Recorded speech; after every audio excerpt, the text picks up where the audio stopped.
Pull up my screen.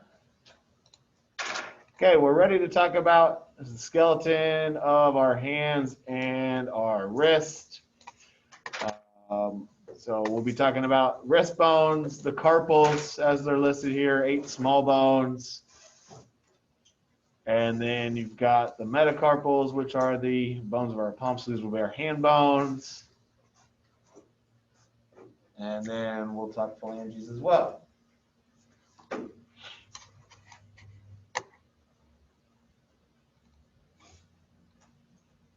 Now, this won't be the last time we talk phalanges, because as you guys have already figured out, and we've mentioned this the other day, phalanges are also fingers. Or, excuse me, also toes.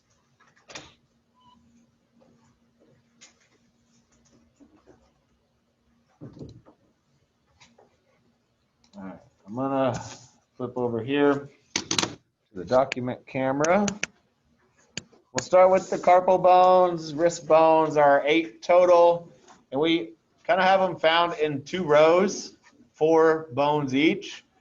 What we call proximal row would be the row that is articulating with our forearm bones. Mainly, we're talking about the radius, but also a little bit of the ulna. Okay, we have the scaphoid, lunate, triquetrum, pisiform. To kind of help you remember them, got a mnemonic device. Stop letting those people touch the cadaver's hand. Each letter that begins the word corresponds to the first letter of the bone. So S for stop, S for scaphoid, L for letting, lunate, you guys get the drill. Okay, what we go is from lateral to medial. Okay, so the scaphoid is a lateral bone, so is the trapezium, pisiform, and the hamate are the medial side. Remember, we're looking at our picture at the bottom, which bone or which finger is medial, which one's lateral? Thumb, is it medial or is it lateral? Your thumb is lateral, because remember, when you are in anatomical position, palms are facing forward. So there's your thumb, that's lateral, pinky's medial. So it goes scaphoid, lunate, triquetrum, and the pisiform's kind of more so anterior to that, so it's kind of in front of it. So that's why it's kind of hard to see the difference between the two. And it's really kind of hard to see a portion of the pisiform here in our posterior view. And then we start over, we go back to lateral for the next 4, trapezium, trapezoid, capitate, hamate. Okay, stop letting those people touch the cadaver's hand. Now there's several other forms of mnemonic devices. Probably, and I'm not going to write it down for sake I don't want to lose my job, but there are, for whatever reason, the human brain can remember sometimes dirtier, I'll say it that way, ways of thinking. So I will speak this, I will not write this. Some lovers try positions that they cannot handle. So we'll go with that. So if that helps you, by all means, go for it. I'm not writing it down. Okay. As far as those bones go, scaphoid, a lot of them are named for their shape, like scaphoid. They say it looks like a boat or a skiff. I don't see it so much, but whatever. That's the most frequently fractured. In fact, I broke mine when I was in high school. Had to have a little screw put in. Just from falling down, trying to catch myself, which is how it's a lot of times fractured. Carpal tunnel, I imagine you've heard of carpal tunnel syndrome. The carpal bones kind of curve together and create this tunnel, which is a space between them and what we call the flexor retinaculum, a fibrous band of fascia that covers the anterior side of your wrist, kind of like a watch. And so there's a little space in there where there's many tendons, and due to things like, you know, using your fingers and hands too much, typing and probably texting and that kind of stuff can lead to that carpal tunnel syndrome where it becomes inflamed. Very painful.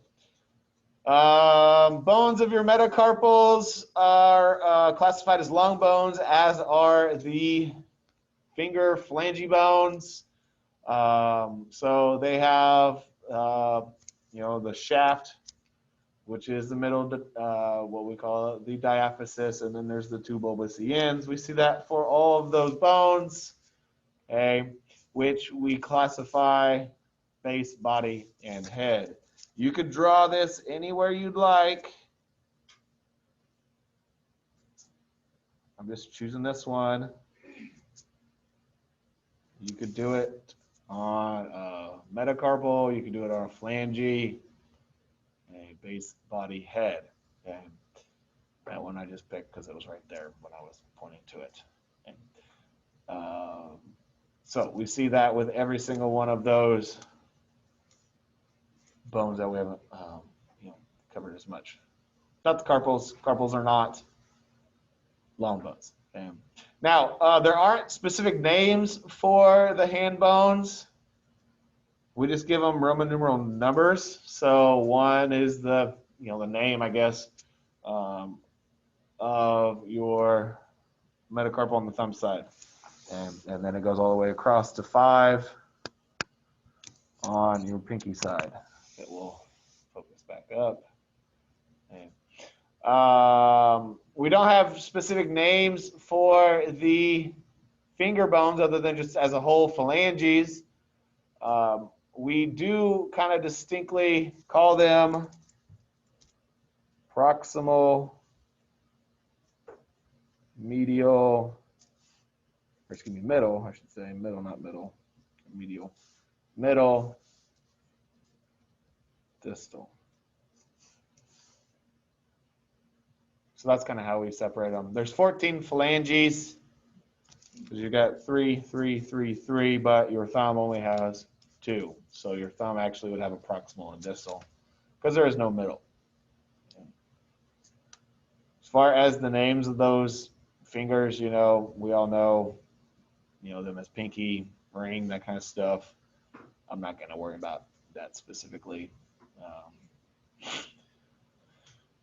As far as the pictures go, definitely make sure you know, and I know they're very difficult to kind of tell apart. Do your best for the carpal bones. I guess I didn't need to start that one.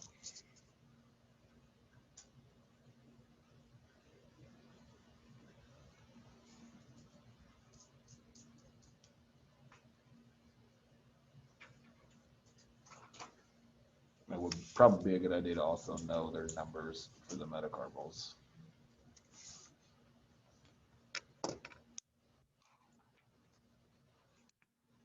Camera not want to stay.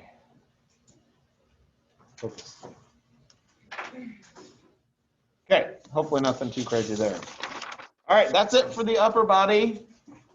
Moving down to our lower body, we'll start with the hips. Hip bones have a fancy name called os coxae.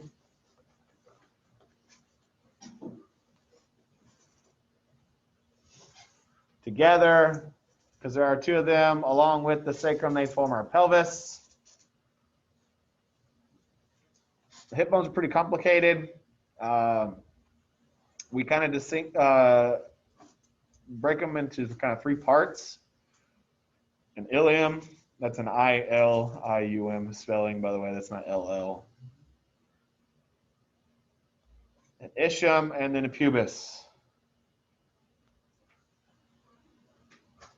And we are going to color, I'm just not a big fan of the picture from the textbook.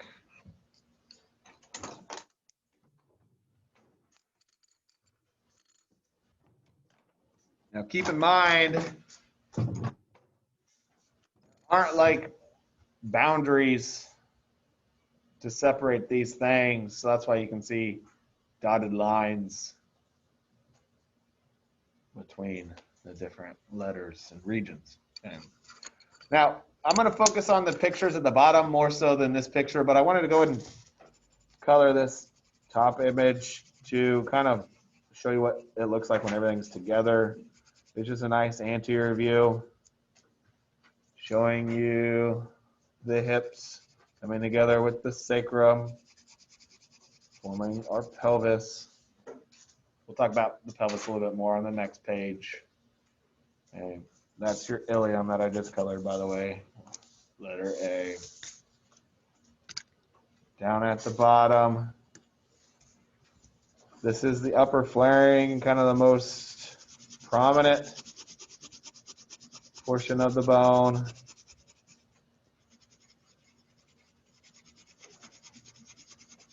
You can see it's by far the biggest.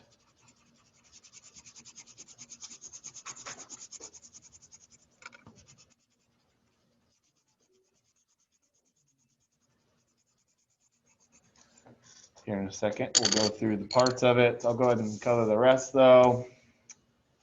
The ischium, I'm going to color this kind of reddish orange color, is letter B. The ischium is the inferior and posterior portions. This is actually like what we sit on.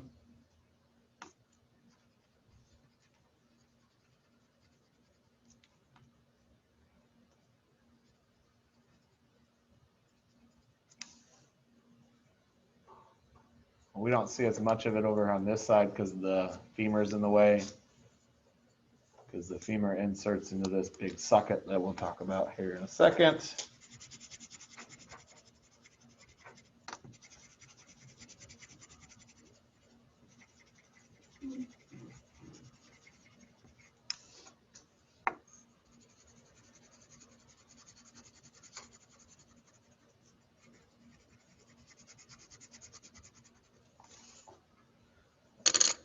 And then we've got the pubis. Pubic always refers to kind of towards the, the genitalia area of the body. So this is a very medial portion of your hip bones. This is where they come together.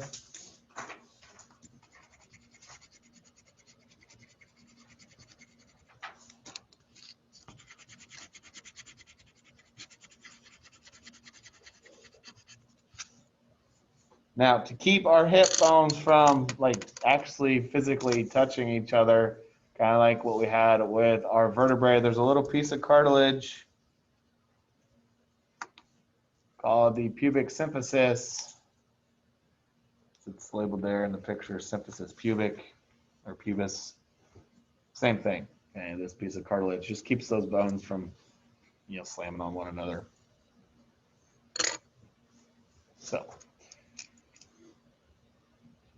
important, but we won't really talk much about it. All right, let's go through and identify the structures here in our pictures at the bottom. First things first, you need to keep in mind what we're looking at in our two images. A lateral view, so that's like looking from this direction. We've turned the hip sideways. Okay, it's like looking at somebody's hip from the side of their body. What's not there is the femur, so we can see that big socket. Okay, medial view would be like looking in this direction from the inside out. Hip's been removed and we can see its medial view. Okay, if you have one or both of these pictures on the exam, I promise you it will tell you medial, lateral. Okay, but really if you just pick up a bone, pick up a hip bone, should be pretty easy to tell which is lateral, which is medial by finding the socket. If you find the socket, you know that's got to be lateral. If you can't see the sockets on the other side, that's the medial view. Okay, first things first, in both of our images, it really is helpful if you can orient yourself anterior posterior. Okay, and I always tell students to find this big indentation which is called the greater sciatic notch. It's always posterior. That's important because, as you can see, right above it, we've got two kind of bumps, posterior inferior and posterior superior iliac spines. Whereas on the other side of the bone, we have the anterior superior and anterior inferior iliac spines. So you know that this portion of the bone is posterior, this portion of the bone is anterior. Same thing over here, anterior. They don't label them over here for the posteriors. I'll go ahead and do that myself though. So this would, I'm going to abbreviate posterior, superior, iliac spine, posterior, inferior, iliac spine.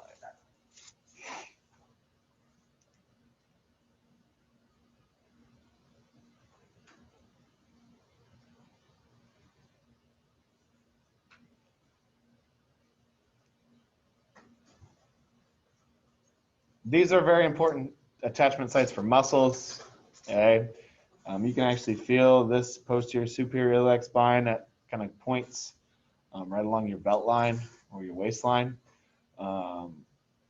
Football players, a lot of times when they get tackled, a lot of times, you know, it's not a super common injury, but they get what's called a hip pointer. You've ever heard of that? It's like when a helmet hits right there on that, because there's not much muscle that covers it. Can bruise it very, very tenderly, and can be very painful. Okay, you can feel that, like I said. You can also feel the kind of upper flaring portion of your iliac region. That's called the iliac crest. Okay.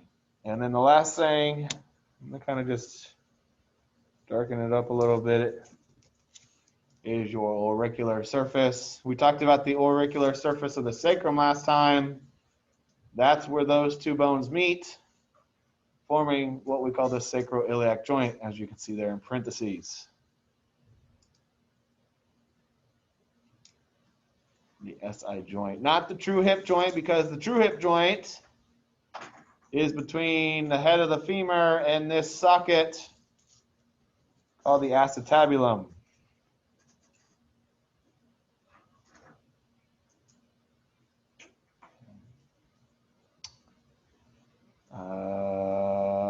Right below the acetabulum, you can see it in both images,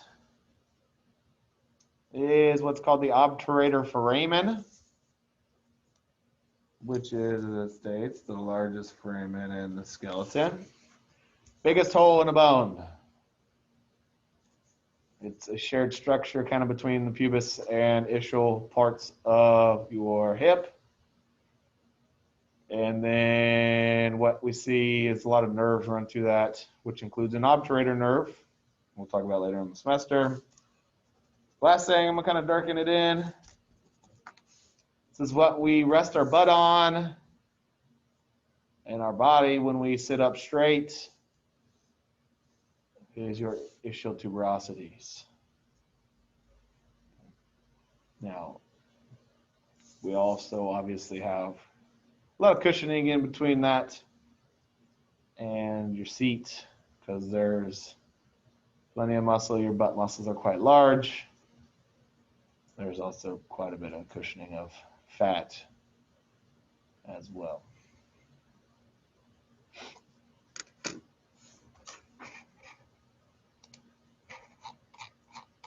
All right, one last slide to talk about your hip bones along with the sacrum. So we'll talk about the pelvis.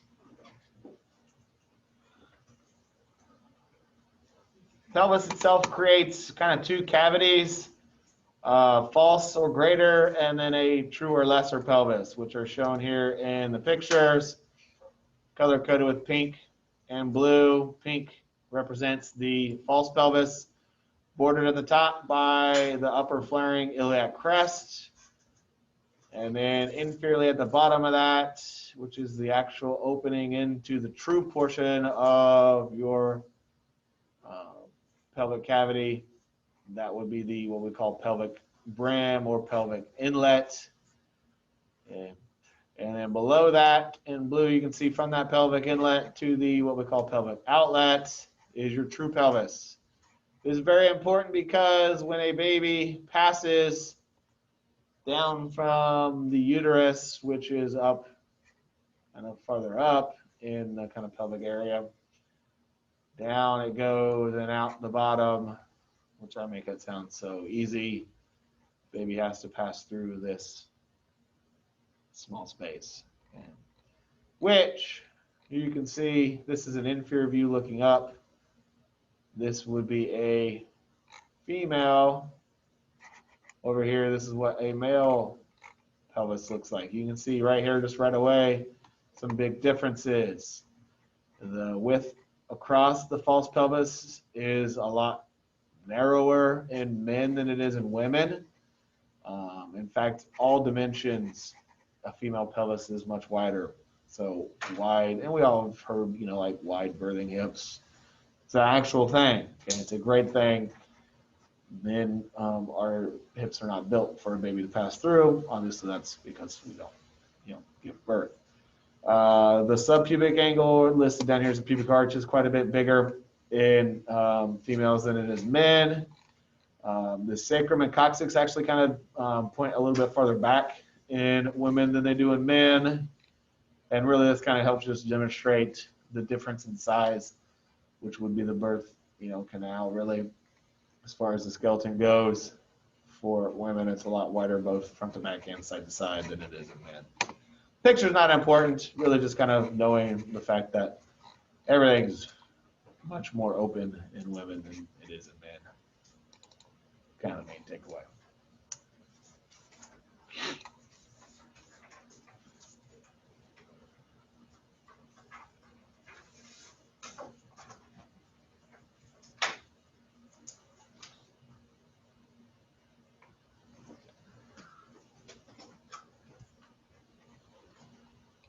All right, a couple bones to talk about here on this next page include the femur and the patella.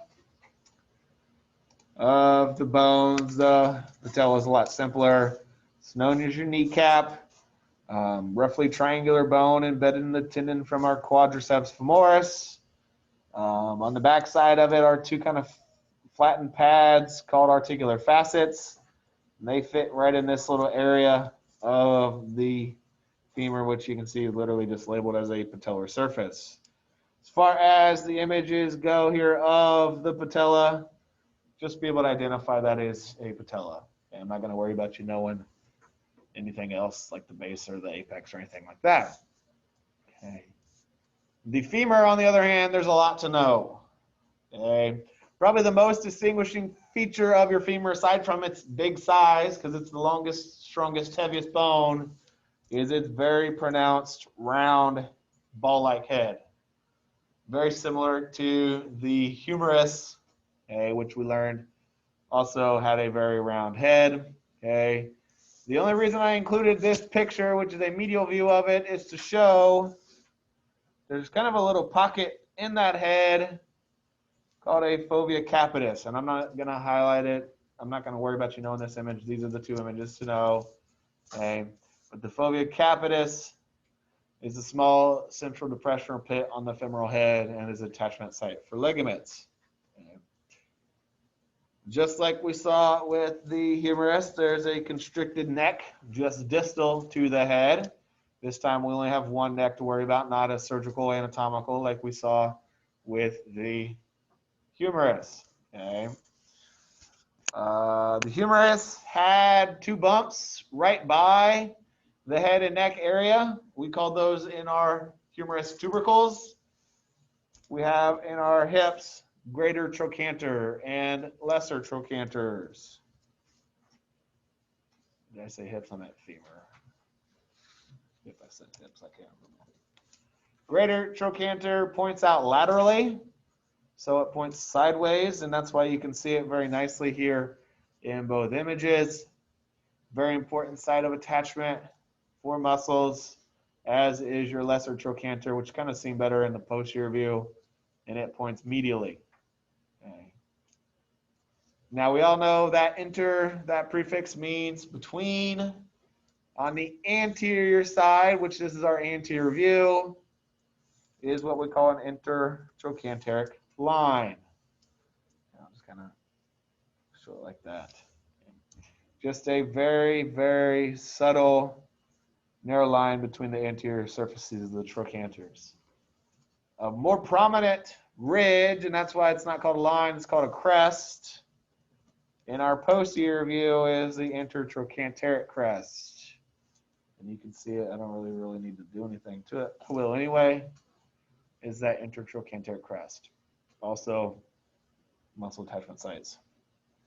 Okay. Moving down, I'm not going to worry about gluteal tuberosity or body or shaft, but I do want you to know that there's kind of a thin extension on the back side of the femur called the linea aspera. Okay, prominent ridge, muscle attachment site. This is some of your hamstrings attach. Okay, the rest of the structures that we're going to talk about are down here by the knee, which include what we call epicondyles and condyles. Okay, we've got medial and lateral epis and medial and lateral condyles. Okay, condyles are the knobs that help with forming the knee joint. Epis are on the sides. Okay, like last time we talked about the humerus, and I said you can feel the medial and lateral epicondyles up there. We have the same thing, and you can feel these. You know where to feel around your knee, medial and laterally. Okay. To help you, okay, on the exam, I will, if I have this picture on there, it will say anterior view. If I have this picture, it will say posterior view. Okay. But you need to be able to identify what's anterior, or excuse me, what's medial, what's lateral. The head is always medial. So that will help you, because now you know that this side of the bone is medial, this side is lateral.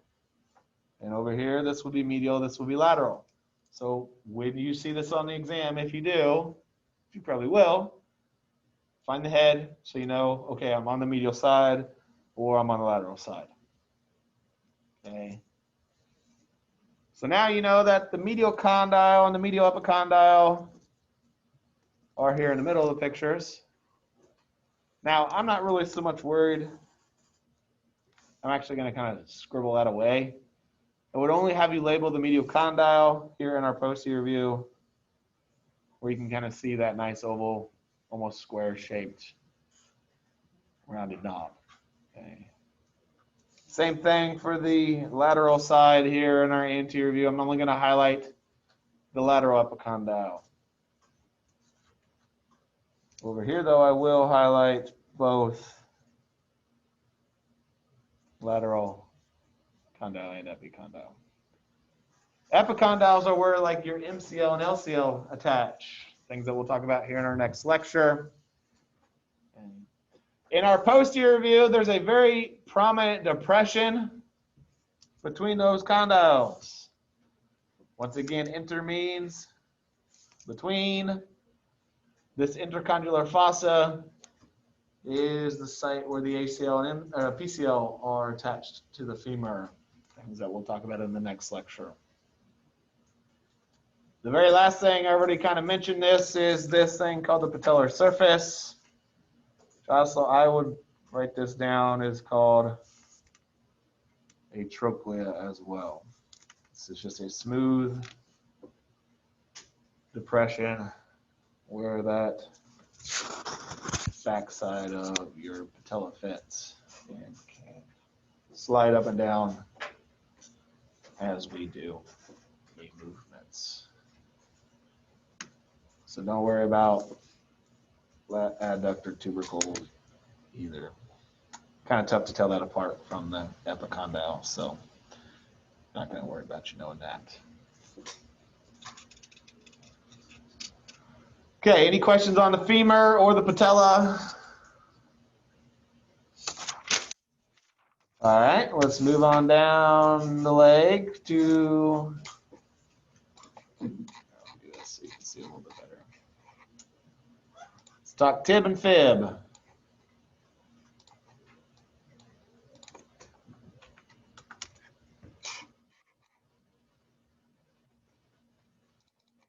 Let's do this, I don't want you. Notice the spelling. Tibia, fibula. There is no such thing as a tibula. There is no such thing as a fibia. Make sure you know that. That is a pet peeve of mine. Okay. And then between them, like in our forearm, is a membrane that connects them, called an interosseous membrane. Of the two, they are very different sized. And you should see that very nicely in our pictures at the bottom. Anterior view, posterior view. Look at the thin fibula. I had a student tell me she remembered it, fine fib. And also a helpful thing is at the end of the word fibula is the letters LA, which happen to be the beginning of the word lateral. So fibulateral, if you combine those words, that's where you find your fib. Okay. It is a lateral bone that supports, but is not, as it states, body weight bearing. So it does not do weight bearing responsibilities. That's why it can be so skinny. In fact, you can break your fibula, depending on where you break it, you might be able to walk. There was a, I don't know, it's probably been 10 years, maybe 15. A wide receiver that played in the Super Bowl with a broken fibula did really well despite having fractured fib. As far as the fibula goes, aside from just being able to identify it, there are two distinct things that you'll want to know. Its head, which is proximal up there by the knee, and then the lateral malleolus. This is that round knob that you can feel on the kind of lateral side of your ankle right there by your shoe line. We also have a medial malleolus, but that's associated with your tibia. Medial malleolus is a rounded knob on the inside of your ankle. Those kind of help to cradle around your ankle bones, providing support to our ankle joints. Okay, let's move back to the top of our picture here, up by the knee. Now the actual knee joint is between the tib and the femur, okay? What I wish I had was a picture of the top of your patella so that you could kind of see these flat surfaces, which are really truly the condyles. In fact, I'm going to relabel this picture a little bit. Okay. And I'm going to just draw arrows to the top of the picture over here. These flat spots are a best way to show the condyles of our tibia. Okay. Remember, the fibula, or excuse me, yeah, fibula is always lateral. So we know this side of our bone is the lateral side. So that makes this a lateral condyle, whereas this is a medial condyle.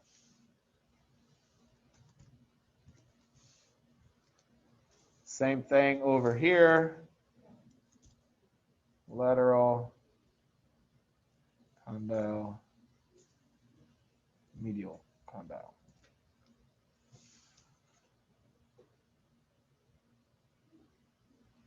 Between them, you can see it really nicely in the posterior view. It's kind of a little mountain-like thing called an intercondylar eminence. Remember, between is what inter means.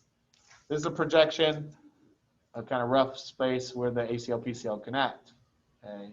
Now where it says medial condyle in our picture, I'm going to have you relabel that as an epicondyle.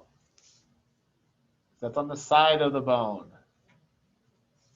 Same thing over here for the lateral, and over here for the other picture. Okay. The MCL of your knee attaches here and runs up to the medial epicondyle of your femur.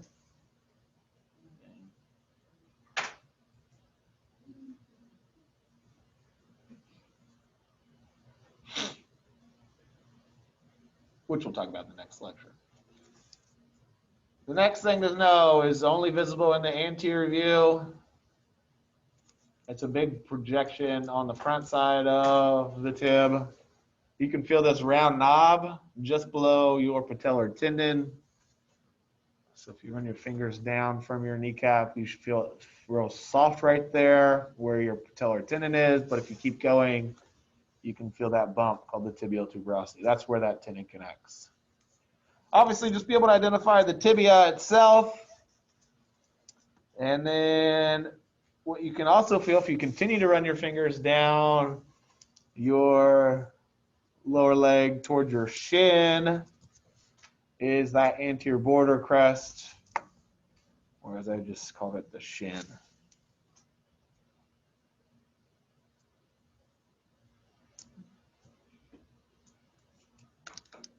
And then the very last thing here is this notch called the fibular notch. That's where the fib connects to the tibia there towards the ankle. You could see over here where it would be at as well, but it's not labeled, so I won't worry about it.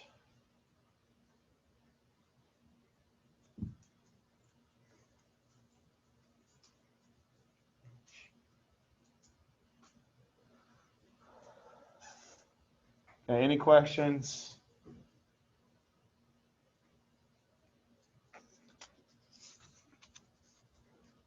All right, last slide here on the foot, ankle, toes.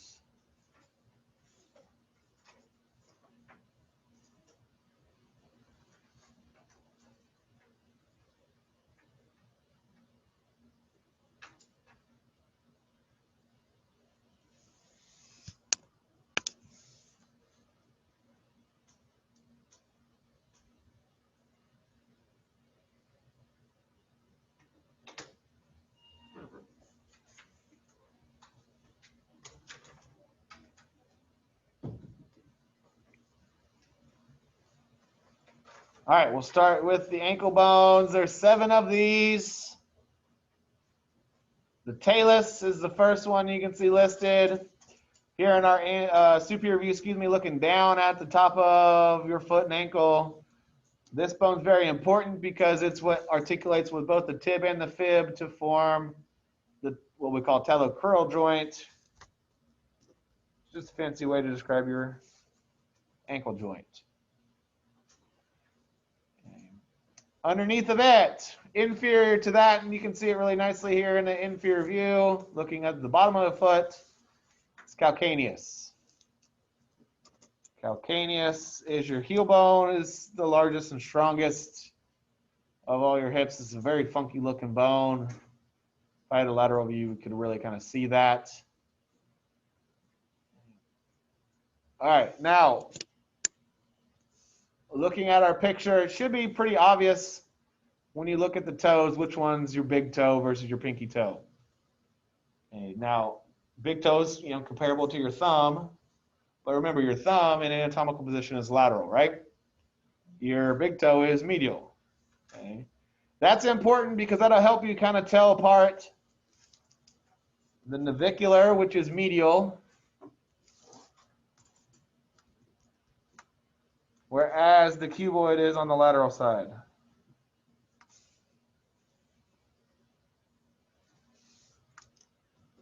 Aside from its shapes, their shapes, I should say. Cuboid is more cube-shaped. Clavicular is a little more flattened.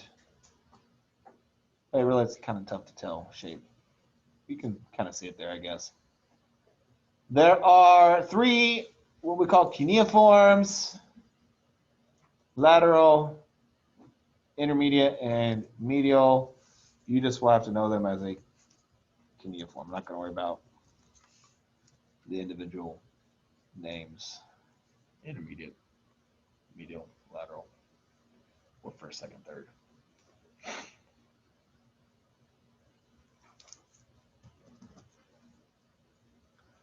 Metatarsals, it's kind of the same thing as what we saw in the hand. We number them 1 through 5. This time we go medial to lateral because, once again, big toe is medial, whereas in our hand we went lateral to medial. So we're going with the big side, big toe, big finger, thumb. This time we're just starting medial instead of lateral. Here's an example of some sesamoid bones. Remember, those develop in tendons. They don't have special names typically, but I just wanted to point those out. Same thing that we saw with our fingers. I'll just choose this one, but you can do it with any of them. Fingers and hand bones. Our toes and our foot bones have a base, shaft, or body, and then a head.